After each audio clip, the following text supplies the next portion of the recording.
Hey, good morning and welcome to Breakthrough Walls. I am Ken Walls and I'm your host. And today I was going to have, and then I wasn't going to have, and now I'm having the amazing Krisdee Clark on the show today. She is incredible, y'all. I'm telling you, you want to share this out. Let's get as many people on here as we can. Kristee's going to come in and tell us her story and how she rose to.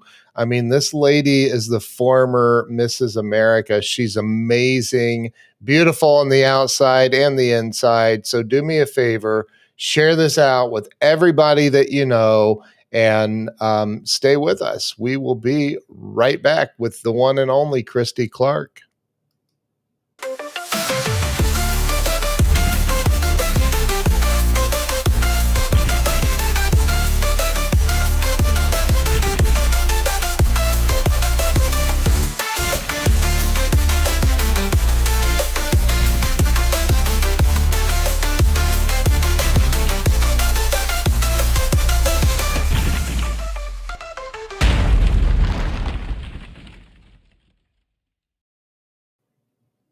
Okay, let me bring Krisdee on.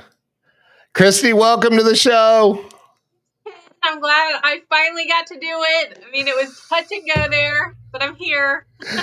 Oh my gosh. You know what though? That's what makes it keeps life interesting. Yeah, we'll go with that. We'll go with that. The power outages keep life interesting. Can you believe it? I was so looking forward to having you on the show that I literally thought it because you said I can do it from my phone in my car, and I'm like, I almost said yes, and then I'm like, no, it's never worked out. So I'm glad that you're here. I'm glad you're here and your power's on and everything is golden. Absolutely. So Krisdee, I started this show about 6 years ago and have interviewed over 600 celebrities and entrepreneurs and Joe, my buddy Joe Ingram, it's Mrs. America. Oh, he's saying he's a former Miss America. Leave it up to a Californian. I like it. I like it. So this was really to help people have a breakthrough in life. And I think that when we hear other people's stories about overcoming hard times and how they got through it, it's good for everybody. So let's start with you telling everybody where you were born and raised. Yeah, so actually, I am a Carolina girl. I'm from South Carolina. I was actually born in Ohio, though. So lived there for a very, very short time in my life. Don't remember it at all. So I consider myself a Carolina girl. Born or raised here in South Carolina. Went to college at the University of South Carolina, and have pretty much lived here my whole life, with the exception of just traveling all over the United States. Wow. Yeah. So what part of Ohio do you know? A little town called Findlay. Believe it or not. Yeah. Shut the front door. That's where I'm from, that area. Stop. I swear to God. I'm not from Findlay, but I just south, maybe 45 minutes. Crazy. That's Hancock County. I know exactly where you're from. Yeah. So I was born there and moved. I think I lived there till I was about 2. So that's why I consider Carolina my home. That's awesome. So you went to, did you grow up in a small town in South Carolina? I grew up right outside of Columbia, which is the state capital. And so I was about 15 minutes outside of Columbia. So the town was small, but I had Columbia right there, the capital being down there, all the big university, everything. So I kind of had the best of both worlds. Okay. What was it like for you growing up there? Like as a kid, here's why I asked that. I think that normally there's a person, an event, maybe a combination of events or people that kind of push us in the direction we go as adults. What do you think of when what do you think kind of pushed you in the direction you went as an adult? Great question. So growing up, I always been an extrovert and loved the kind of doing the fun stuff in the spotlight. I played fast pitch softball. I was a first baseman all through school. Absolutely loved it. Loved doing that kind of stuff. And then I knew I wanted, when I went to the University of South Carolina, I thought I'm going to work in sports. I wanted to actually be a general manager of a major league baseball team. That was my dream. That was my goal. I wanted to run the whole show. Wow. Yeah, it's all like, that's what I want to do. I'm a big New York Mets fan. Don't ask, we're good this year, but don't ask how I got to be. I just love the Mets. Um, so I'm a huge baseball fan, and so I really thought that's the direction my life would go. And when you think God laughs and says, "Yeah, it's not the direction you're going to go." And so I actually got a job right out of college working for a hockey team. We had the ECHL here, and I liked it. I was in sales, and I liked being around the sport thing. But then I got this incredible job working for Centers for Medicare and Medicaid Services. Nothing I ever wanted to do, like nothing, Wow. except for I traveled all around the country and I was doing public speaking, and I was speaking to doctors and administrators and nurses, and it was just incredible. And looking back, you can actually see how my life went, why I started there, and it was complete preparation from what I'm doing now. Wow. So what do you think? That's a huge shift. I mean, that's Huge. like you couldn't even guess that. It would be you'd be No. better at guessing the lottery numbers than that. So why that? Why did you go into that? So honestly, because it's where I got a job. My sister worked for the company, and she was like, "Hey, there's this great job. You'd be good at it. You're young. You're single. You could go out and travel. It would be great for you." And I was like, "Okay," thinking I would do it for a little bit. 13 years later, I was still there. And so Oh, don't work for them anymore, but that's yeah. how it happened. And Wow. it was just unbelievable, but it gave me such a great background in healthcare, in clinical type things without having gone to school for that, but really knowing things from policy and legislative changes, being on the actual end of where those policies are made, all the Yeah. way now to what I do now, and working for one of the largest hospices in the United States and being their policy and legislative person. But then my real story of breast cancer and what I do as a women's health advocate. So it all was just, I feel it was divinely just meant to be, where I Wow. had to be there and understand that aspect of things in order to be where I am now. So okay, so you talk about, okay, you did that for 13 years, and then what happened? What was the next shift for you after and that was Medicare, Medicaid? Worked for the CMS, which is now who Dr. Oz is over, and Okay. Human Services.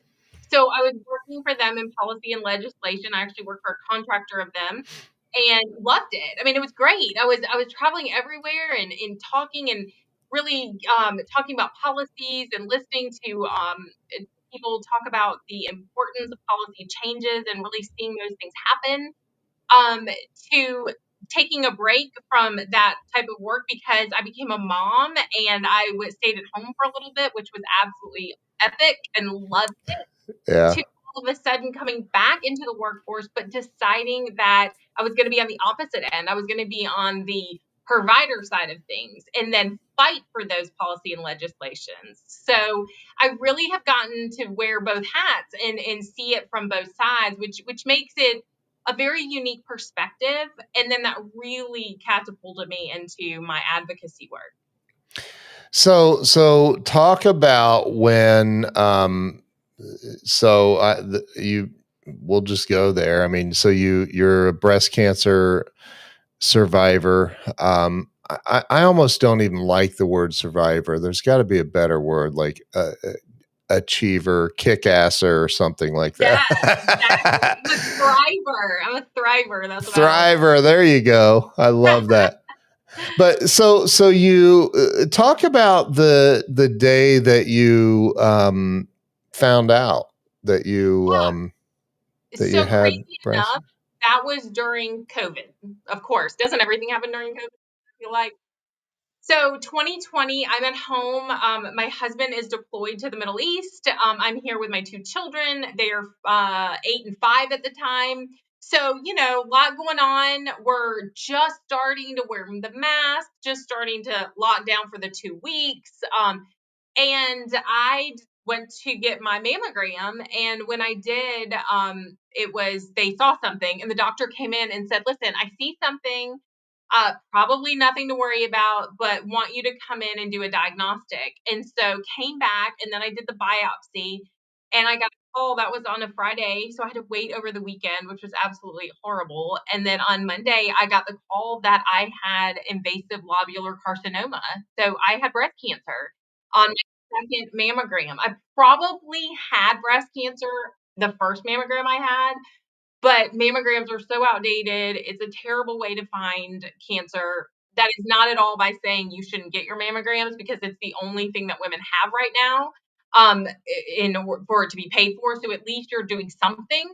But yeah, it was a slow growing cancer, but it was already in 2 of my lymph nodes, which I found out later in the story. But that was the day that I was diagnosed, and I thought, okay, so we're doing it. We're gonna survive this, and we're gonna figure out what we're gonna do on the other side. Oh my goodness. Um, so I mean, wow. What happened with your mindset? You seem like a really, I don't know you very well. We've had a couple of conversations, but you seem like a very positive, upbeat, that the glass is half full kind of person. Um, when you get news like that, though, I would imagine it's tough to hang on to that, at least for the moment. It is, but I will tell you, thank you for saying that. And I am that kind of a person, but I was also extremely naive. And what I mean by that is I really had in my head, I didn't know anything about breast cancer. I didn't have anybody in my family that had breast cancer. I did not have the BRCA gene, nothing. So this was all new to me. And I really thought in my head that I was going to, okay, you know what? If they tell me this, okay, we'll just go in, we'll do what we need to do. And guess what? I will have a mommy makeover and have implants, and all will be well. I mean, that's honestly what I thought. So I thought, Wow. okay, we're going to handle this. And then when I heard the words, "You have cancer," no matter how you sort of think, okay, they're going to call me today and tell me, you cannot prepare yourself. And it really did hit me. And I thought, the only thing I could think of is I have two children at home. I'm home by myself. Um, I have to handle this with grace. And grace became my word. It was the word that I used the entire year of going through chemo and radiation. I just said, I have to handle this with grace. I had to show my daughter what women do when we are told we have to fight. And I had to show Wow. my son how strong women can be. And those were two really, really good reasons. And that's what I did. I mean, I just thought, there's nothing I can do. So we're gonna do it. We're gonna, dig down, and we're gonna do it. Wow. That's incredible. So, and your husband was still deployed. Yeah, he was deployed, and he came back. The Army allowed him to come back for my double mastectomy, which I ended up having. He was on the last plane out of Kuwait, before they shut down all the air traffic. Because if you can recall, I mean, it's crazy to remember that time, but like roads were closed, airlines were closed, so all airline traffic. He was able to come home for 2 weeks. He was not able to come to the hospital with me because of COVID. He was not able to stay with me or advocate for me in the hospital. I was there by myself for those day and a half, and it was crazy. So life was very different. I had to do my chemos on my own. I had to do radiation on my own because of COVID, but it was very weird. But I also didn't know any different. It's not like I had gone through this, so it's not. I Right. didn't know any different. Your attitude, holy crap. People need more of that. Like, I'm serious. Oh my gosh. So because I sit here going, okay, knowing what we know now about COVID and like, uh, but I guess you can get into that resentment and stay there, and that's not a fun place to be. But so talk about, what happened after that. I can't believe your husband was only able to come back for 2 weeks. Yeah. That So had to be tough. it was tough. When I was diagnosed with invasive lobular carcinoma. They told me it was very small. The surgeon that I went to here locally, um, did not have a great bedside manner. I knew instantly he was not the surgical oncologist for me. I just knew it. And that's really where this advocacy comes in about not only women's health, which we'll talk about, but advocating for yourself. That's the first and foremost thing. I was there by myself and I knew I needed to advocate for myself. And I didn't feel comfortable with him. He was telling me, I went in after doing very little research, but enough that I knew and I know myself that if I had had a lumpectomy, no matter what kind of cancer I had, I would always be very concerned that the cancer would come back. So I came back knowing, hey, listen, I definitely want a double mastectomy. And he was like, that's radical. Let's pause. Let's not get ahead of ourselves. Then I went for my MRI and it came back that it was much larger, which is where the mammography thing comes in. So mammograms are great. They can kind of detect that you have something going on sometimes, not always.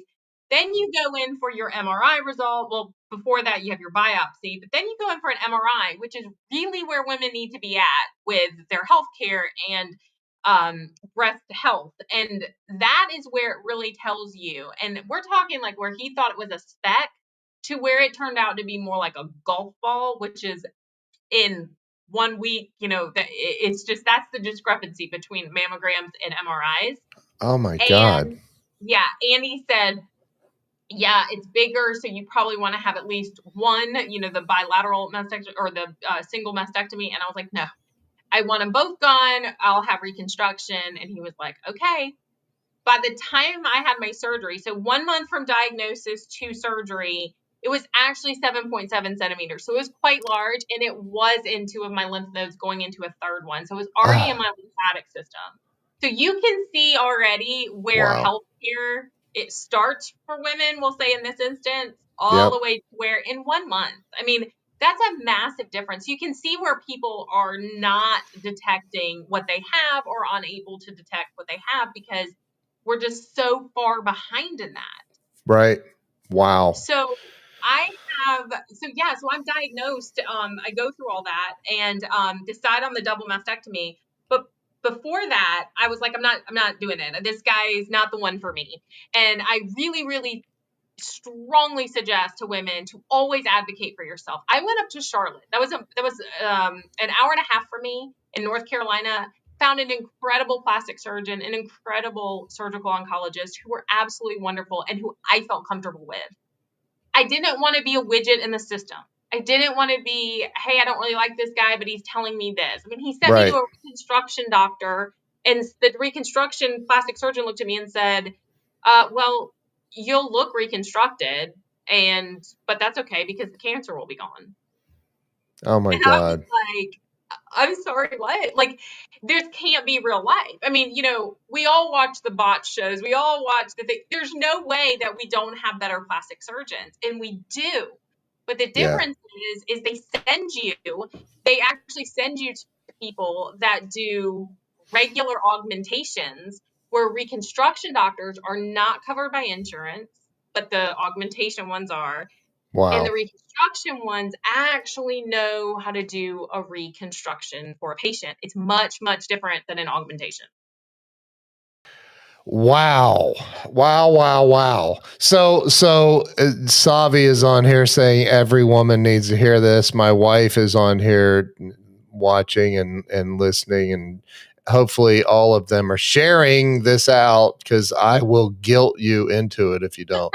Um, but I think that, and I'm like that. I'm like, I when I had COVID, I went into a hospital because my oxygen dropped to 70, and this little Indian doctor comes walking in, literally wearing a space suit and an oxygen tank and all this. I'm like, what is going on, dude? What are you doing? Like, he's like, we will treat you with remdesivir, and I'm like, and you will get punched in your face. You're not treating me with that. Are you out of your freaking mind? And then he's like, and we will give you the vaccine. I said, no, no, no, no. I need oxygen and fluids. That's what I need. I have double pneumonia. And so we got in, and I walked out of that hospital. I said, I'm not doing this, because he was trying to guilt me into letting them use remdesivir and give me the jab. And I said, no, I'm not doing it. I'm not doing either one of those. And I think that a lot of people, like you're saying, Krisdee, and am I saying your name right? Is it Krisdee or Krisdee? Just Krisdee. So, but what you're saying is people don't advocate for their own health care. They go blindly into whatever a doctor says, right? It's the white coat syndrome. And I'm like, I don't give a crap if you're a doctor. If you're giving me advice that I feel in my gut isn't right, I'm out, dude. Yeah, and you know your body. I mean, we all really do. We just don't trust it. Right. And when you go in a doctor, listen, that surgical oncologist may be amazing for somebody else, but he was not amazing for me. And that was where, when you go through something that you don't know if you're going to survive, or no matter what it is in life, if you do not feel comfortable, do not stay with that doctor. You have the ability to go anywhere you want. So absolutely shop around, go and get a second opinion. In fact, that doctor, the last straw for me with that surgical oncologist was when I I had just gotten my MRI and I was getting the results, and I had already called up to North Carolina to get a second opinion with Dr. Turk. And I called over there and said, hi, I'm getting a second opinion. I need my MRI results so he can review it. And she went and talked to the doctor and came back, and the doctors had told her to tell her that then I'm not getting my MRI results, and the new doctor can just do an MRI. And that's how they said it to me on the phone. What? So I had to say, okay, never mind. I won't go to another doctor, so I could get my MRI results. And then I went to the other doctor. But that's what I was told, because you become a widget in these systems of healthcare, and they just, and it's great that we have a healthcare system that, wants us, sends us, does this, whatever, and you don't have to think about where you're going. But we're not even thinking anymore for ourselves on what is the best route for us. So wait a minute. You're saying that this doctor tried to strong arm you into staying with him? Yeah, told me I couldn't have my MRI results if I went to get a second opinion. And your husband's military, right? Yeah, he wasn't in town though, because he wasn't back yet. I had to do all this on my own. Nobody could go with me anywhere. Did he go talk to that doctor when he got back? No, because we were so happy to be somewhere else, and the new doctor was so fantastic. In fact, I kind of tested the new doctor. When I sat there, I was like, okay, I think I'm going to get another opinion. And he was like, absolutely. Go to MD Anderson, go wherever you want. Wow. I'm right here. So how I feel on what you should do. Go do what you need. And I looked right at him. I was like, never mind. Let's schedule the surgery. I'm ready to go. I knew that he was that confident that was my guy. Like, it's crazy. Wow. That's insane. If a doctor treated my wife, she's on here, she'll tell you. If a doctor treated her like that, yeah, he would rue the day that he was born. Like, I'm serious. I'm like that. Just like so. Oh God, I don't even know where to go from there. So okay, so you had the surgery. Obviously, your husband, was he there when you had the surgery? He got here. He flew in the day before them double mastectomy on that last plane out, and he flew into Baltimore from overseas. So he ended up renting a car and driving because he was so worried he wasn't going to be able to make that connection. And we were really concerned because at the time, we're all buying the COVID stuff. So we're like, okay, well, I hate for you to be on any more airplanes, and I have cancer. And so he drove from Baltimore. He said nobody was on the road. They rented him a Dodge Charger or Challenger or whatever. I'm pretty sure he knows exactly how fast they go now. So nobody's on the road, and he had to drive from Baltimore. So he was having a blast. But got in time for that. And I went in, I drove up to Charlotte. I had to carry a piece of paper with me that said that I was having surgery in case a police officer pulled us over in North Carolina because of What? you weren't supposed to be on the roads. Yeah, Oh don't my ask. God. Craziness that we went through. And had my double mastectomy, and he was able to come in the hospital to see me in like a hallway. I was so groggy. Basically, it was like proof of life. And then they sent me upstairs by myself. So they put me in the bed, and no kidding, I'm like this in the bed. Okay, they look at I'm laying like this. Oh And my when you God. have a double mastectomy, you're literally bondage. Like, you can't move. Your arms can't move, nothing. They've cut my lymph nodes, so like I have no like mobility. So I'm laying there, and finally about an hour later, a nurse comes in and she looks at me and she goes, "Did they put you like that?" And I was like, "Yeah." And so she had to get somebody to help lift me up so that I was straight in the bed and not like cockeyed. Then they brought my food and they left it up here, which I can't reach because of Oh my my arm. God. But I'll tell you why that happened. And that's because during COVID, nurses are so used to having family advocates with them. So your husband's with you, your wife's with you, whoever. Right. We don't have anybody. They just leave this stuff wherever, and they're not thinking, oh. I literally called my husband on a cell phone who was at a hotel down the street, and I was like, I can't reach my food.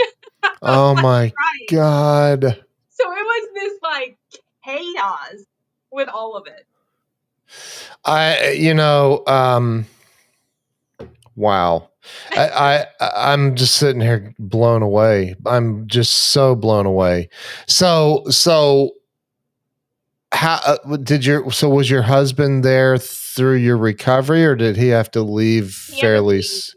He was there dang. for 2 weeks. He did get to go to the chemo discussion, like how the chemo would go and whatnot. So I ended up needing 4 rounds of chemo, 25 rounds of radiation. So I would go to these 8-hour infusions once every 3 weeks. And I got to chemo number 3, got home, and I was on a chemo that can cause anaphylactic shock. So they give you Benadryl, and they're really kind of watching you during it. So I get home and I go to sleep, and the next day I'm feeling kind of and this is round 3 of chemo.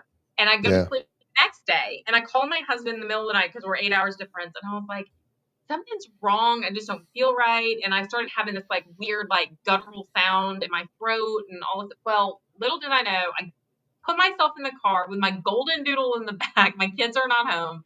I put that in the bag. It's 2 o'clock in the morning. I'm going over where the on-call doctor told me to go get some prednisone at a 24-hour pharmacy.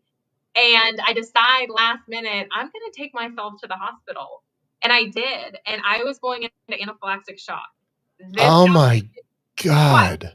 it was literally a fork in the road of going to the 24-hour pharmacy or the ER, and I chose the ER, and thank God I did, because I'm here to tell about it, because the doctor said, that's it, no more chemo, the next one will absolutely kill you because you're already, I went into anaphylactic shock twice. They gave me the epinephrine, went to bed, woke up the next day, happened again. So that was it. Wow. Yeah, I ended my chemo, finished up the 25 rounds of radiation after that, and then went in for my complete reconstruction surgery, which is what I always call my fun surgery, put me back together. And that's where my story really started to develop into, that's where I thought, hey, I've had a double mastectomy. I've lost most of my hair. I look crazy because I'm sick. So let's do a pageant. That sounds great. Let's stand on stage in a swimsuit, because that's exactly what Oh my God.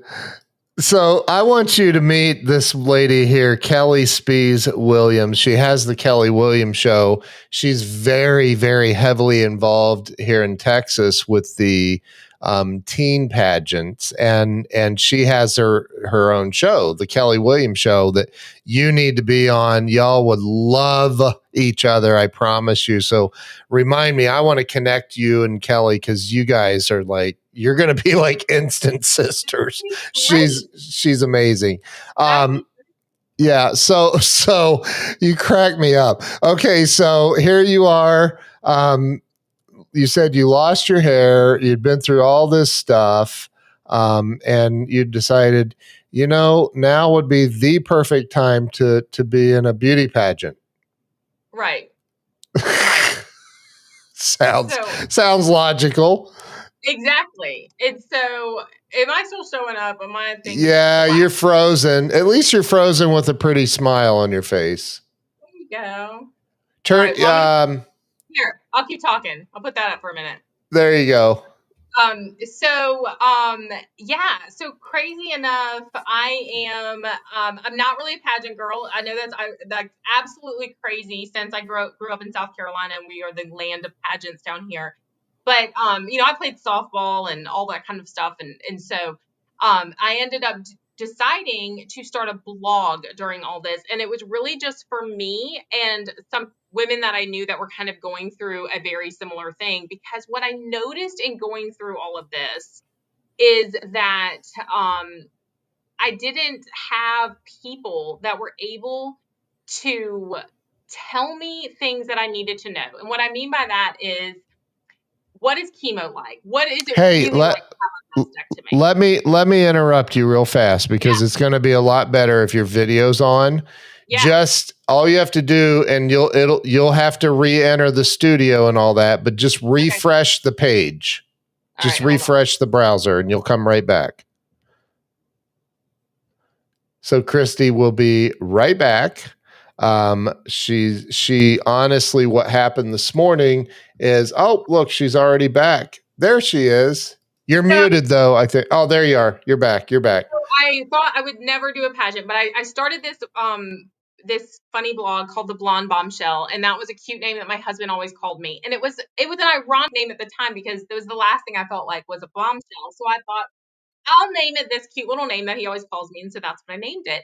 Not knowing that it would go viral and people from all over the world would contact me about my journey and about questions. Hey, what was this like? Or can you help with this? And so I thought, wow, I really have this platform. And that's when platform and pageant kind of went together. And I thought, okay, well, I'm going to do a pageant. So it was a year after not even a year after I'd had my double mastectomy and my reconstruction and all that. It was just a few months after my reconstruction that I decided that I was going to do the Mrs. South Carolina pageant. And I did. And I was crowned Mrs. America or crowned Mrs. South Carolina, and then went on to the national pageant where I shared my story there and was able to be crowned Mrs. American there, which was absolutely phenomenal. And it was really about thriving after life storms. And that's really what it was about. It was your journey and how you are not a product of cancer, that cancer is a portion of your story, it's just a small chapter of your story, and that there is truly a pre-cancer you and a post-cancer you. And that was a really hard thing for me to navigate. Yeah. I was this totally different person in some ways, and it was good, but I needed to know who that person was. My husband needed to know who that person was, and so there was all these different things going on, and that's where I became Mrs. American, and I was really able to do some incredible things. I was able to lay the wreath at the Tomb of the Unknown on Easter. Oh Um, my gosh. Wow. I was able to go up to Walter Reed and go to the cancer ward and talk to all the incredible soldiers who have cancer. Oh So my gosh. yeah, and then I was able to speak at Mar-a-Lago and share my journey with President Trump and all those that were there. And that's where it really catapulted me into sharing my story on Capitol Hill with Susan G. Komen. I was Wow. their keynote. I've spoken with legislature and Senate congressmen, all of them, about changing the bills that we need changed. And now I travel all over, share my story, and MC events. And so it's really become a really amazing thing. Wow. Turning tragedy into triumph.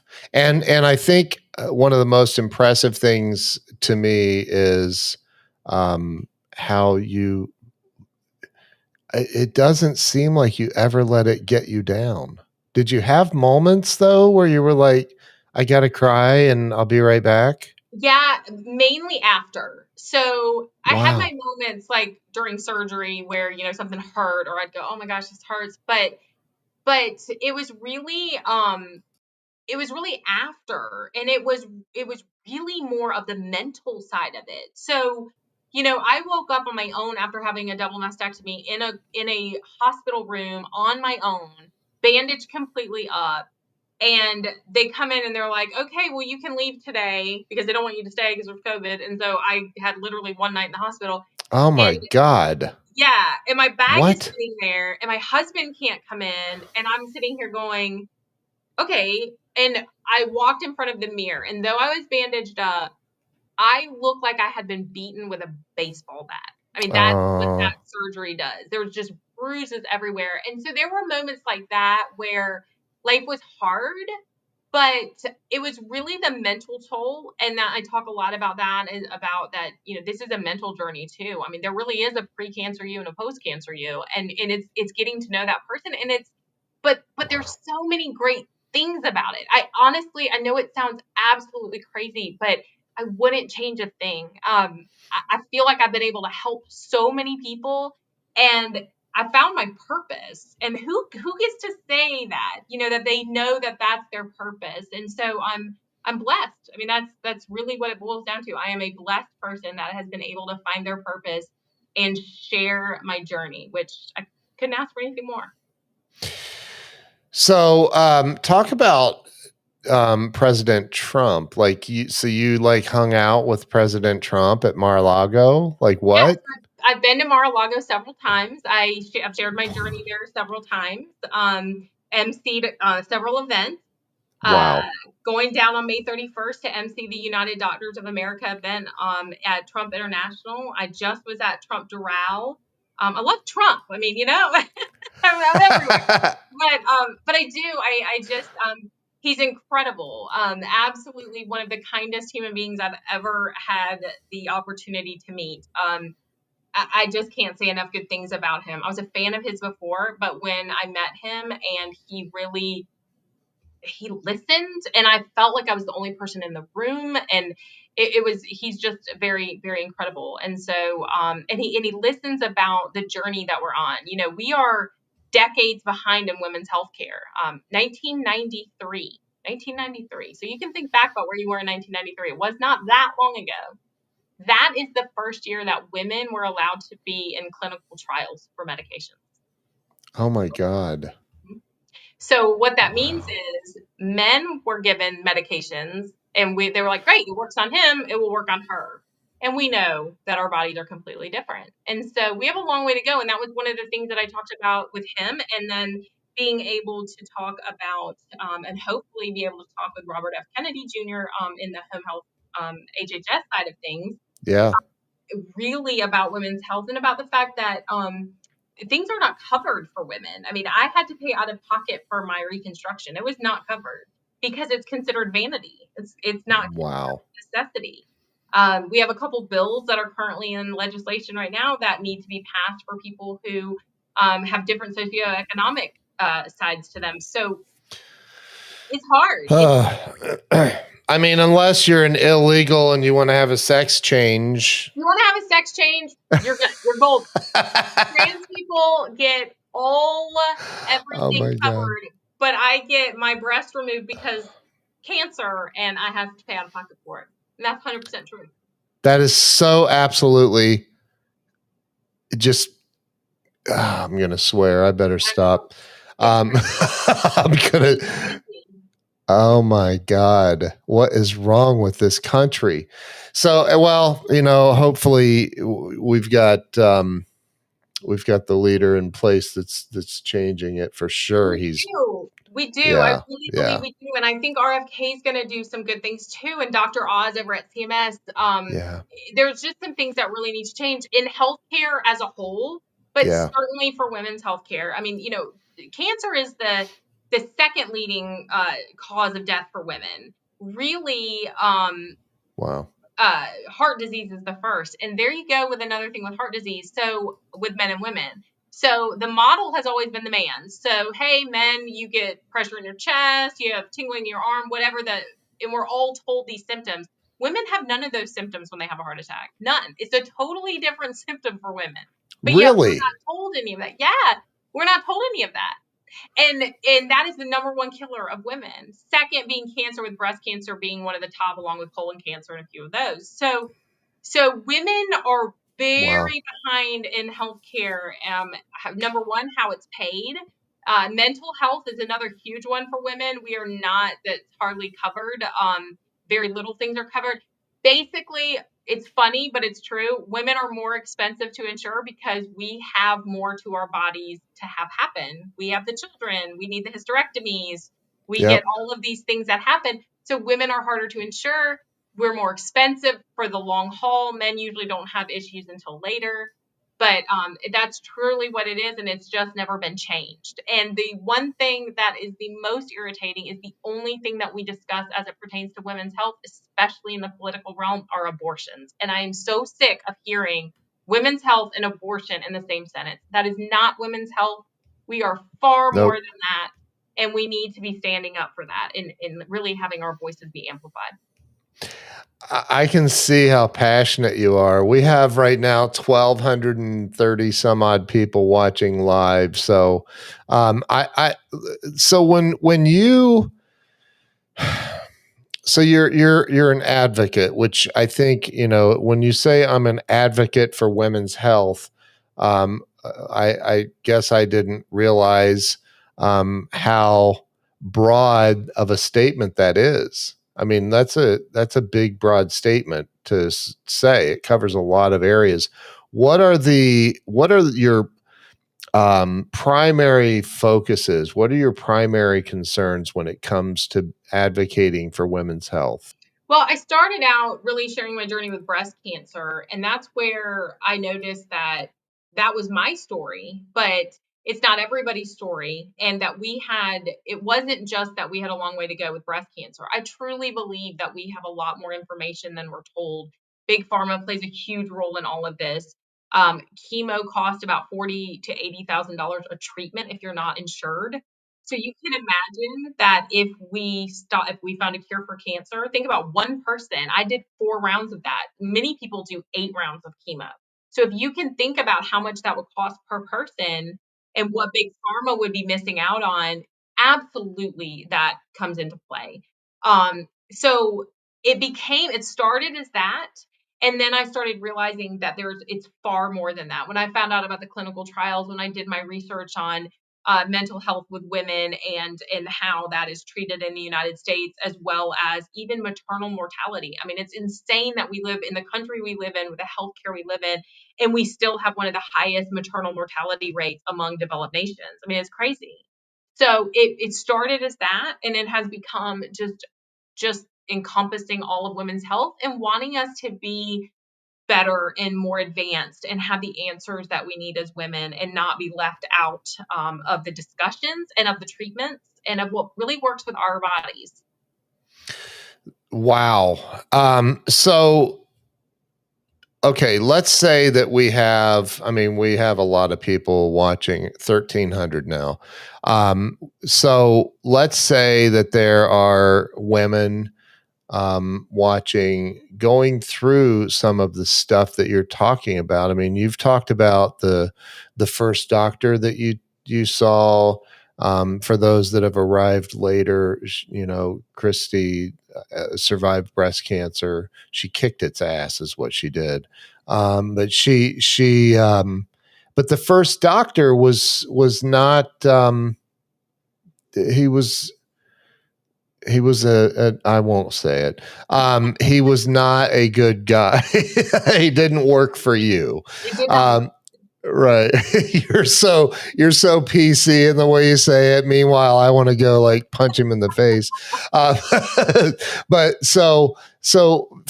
for people that are going through this stuff, you're saying, hey, stand up for what your gut's telling you about your medical care. Do you talk about that from Yeah. stage, and do you? Yeah. So first and foremost, you're your own advocate. Always bring advocates with you. Number Yeah. one, Yeah. never go to something alone, especially if it is something big like cancer or heart disease, anything like that, because you retain so little of what is actually being told to you at those doctor's appointments. Make notes, bring someone with you, all those things. But be comfortable with who you're with and seek the second opinion. I knew that the second opinion was not going to tell me I didn't have cancer.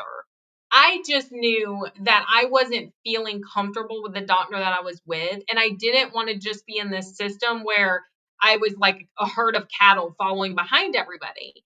And so I came back here to do my oncology. I really like the oncologist here for the chemo and radiation. I was great with that.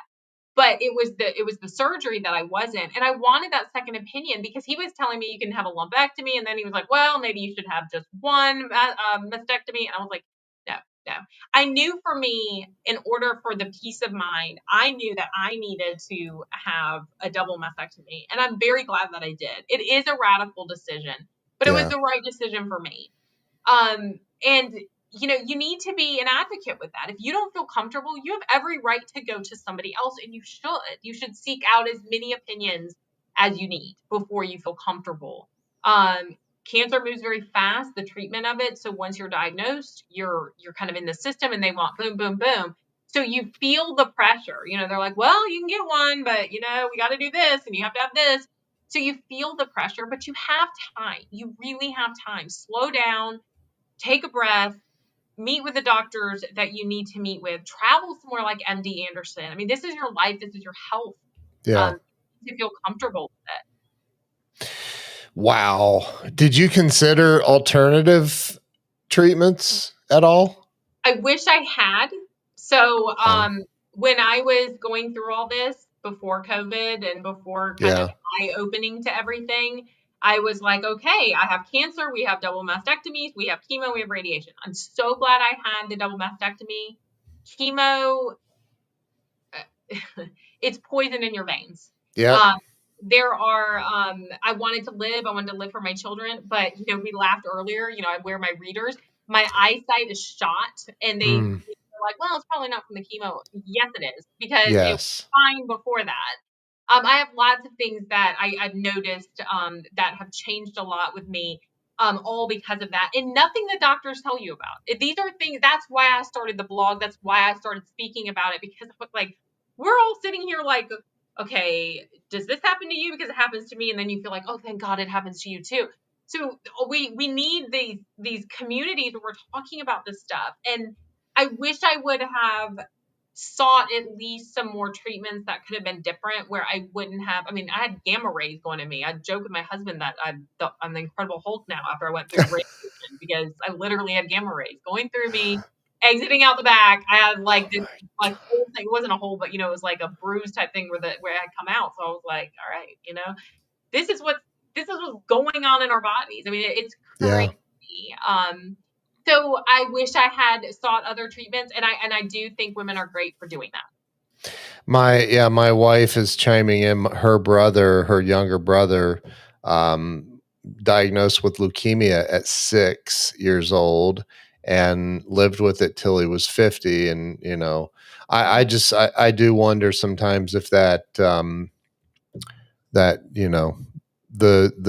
vaccine exacerbated it. And you just never, you don't know. You don't We know. probably won't know. And with big pharma being Yeah. the way that it is, and the money that they make, but Yeah. you can't tell me that we don't have more answers than we're told. We do. We Yeah, do. for Yeah. lots of things, and Yeah. we really need those answers. Cancer is awful, and can you imagine though if we find out that we actually have had a cure for a long time, and all the people that have lost loved ones to cancer? I mean, I mean, think about you. I'm sure you do, of course, but Fauci and somebody posted on X the other day. Let me remind you that your grandparents died alone. You yes, know, and we all want to be so. Anyway, I better be careful, or I'll go way off the deep end. you're gonna be canceled. Yeah, and Trump's probably watching because he loves you. So, Yeah. President Trump, good job. But I think that you're 1,000% right. And I was one of those people, Krisdee, that I wouldn't wear a mask. The only mask I ever wore was when I had to go to the hospital because I was dying of COVID. The irony, and by the way, most of the time in the hospital, I had it down. I was like, "This is ridiculous. Y'all are crazy." And some of the nurses and doctors agreed with me, by the way, in the hospital. But I think though that when we start standing up for ourselves and what's right, life becomes better. And there's too many people. You were just saying it. I don't want to be one of the cattle, one of the sheep following the herd into the freaking off the cliff, so to speak. What other advice, what other insights would you give people? Because I'm sure when you speak, you have a planned speech, and I do this so it's not planned, and we just kind of roll. And I love doing it that way because oftentimes you'll hear things that you're like, a lot of people go, I've never talked about this. But what other advice would you give everybody watching if they, really need to stand? And maybe it's not even about their health. It could be just a regular old life situation, like their power went off at 7 a.m. and It only happens here in South Carolina. That's a great question. I life advice that I really have come to cherish the most is so clearly I'm a Christian. I'm by faith. I'm rooted deep in my faith. And everybody talks about the for such a time as this, but that really was a verse that was so important to me. And it was the reason it is that I truly believe, just like Queen Esther, and I laugh. I'm like, I don't know if you can see it back here, my crown and sash and everything. I said, I had this, like, I'll call it a faux crown, where Queen Esther actually had a real crown. She was a queen. And she was put somewhere for such a time as this to change her nation. And I feel like that. I don't know how many people I will change, or you don't know how many people you will change. But even if you change one, that's why God has you here. And so, whatever your journey, whatever your story, if you still have breath in your lungs, you are still here for a purpose. And that's your purpose. Tell your story. Be authentic. You mentioned about having a speech. I don't have a speech. I actually love speaking in public. I have definite points that I like to touch on, but just like you, I love to feed off the audience and I love to get those questions from them because I believe authenticity is truly what speakers should all be about. If you are not yep, authentic, I don't listen. You need that authenticity. And to me, when you have a story that's real, when you have a platform and you have that authenticity, that is what stands you apart from everyone. And you yep, have a journey. Everyone does. And so my advice would be find your journey, use your voice, amplify it as big as you can. Um, yep. that could be writing. Some people aren't speakers, so write. It could be helping a neighbor. It doesn't have to be millions, but no matter what you do in life, amplify it and do it true to yourself and true to the word, because that will get you exactly where you want to be. I absolutely love that. I'm putting your website address, if I can get this thing to work right, because do you offer anything on your I am website for completely people to? transparent. People can message me on there. I love to answer questions about my journey or about the journey they're on. I'm not a doctor, but I will give you the advice from my perspective of having gone through this. I'm also happy to help you with products that have helped and been helpful for me. And then you can go on there if you're looking for a speaker or you're looking for an MC for an event, anything like that. I love to come out and do those types of things. So would absolutely be honored to be on more podcasts or shows or up on stages. So yeah, absolutely. I'm gonna get you on a bunch of podcasts, young lady. That Um, up until then, you can see me May 31st at Trump International for the United Doctors of America. You can wow. see me at the National Veterans Parade in Washington, D.C. I'm emceeing that with General Flynn. So I'm so Wow. excited about that. So got lots of upcoming things that we're excited about. You're amazing. And listen, we can't end this without giving Lindsey Graham, not the worthless senator, But Lindsey Graham, Patriot the Barbie. Patriot Barbie. That's my senator, by the way, South Carolina. Oh God, I'm sorry. Sorry for you. Me too. Yeah, but I actually owe Lindsay a call. She texted me a little bit ago. But the Patriot Barbie on Instagram and on X, which is where most people, we have over almost 1,600 people watching us live on X right now. She is absolutely incredible. And Oh she my and I God. met through this at the Moms for America Summit, the 20th anniversary summit. She's incredible. And we just like instantly hit it off. And I love her. There are a handful of women that I would classify as just absolute badasses. My wife being one of them. Lindsay definitely is. You are. You just made that list for me. I think that and what you're doing and what Lindsay's doing, standing up for women, and we're not talking about the radical, crazy left kind of burn your bra women. We're talking about standing up for being treated as a human and given the same rights as everybody else.